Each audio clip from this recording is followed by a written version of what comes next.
मेंढक की कहानी सुनाती हूँ आप लोगों को। सीधे बैठ जाओ बेटा, सीधे बैठ जाओ। एक बार अब सुनो मेरी बात, ध्यान से सुनो, मेंढक की कहानी सुनो भी। एक बार एक जंगल होता है ना, उसमें 5 मेंढक होते हैं। कितने होते हैं?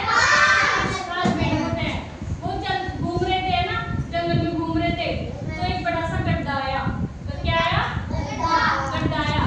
जो 5 मेंढक में से 3 मेंढक उस गड्ढे में गिर गए। कितने गिर गए?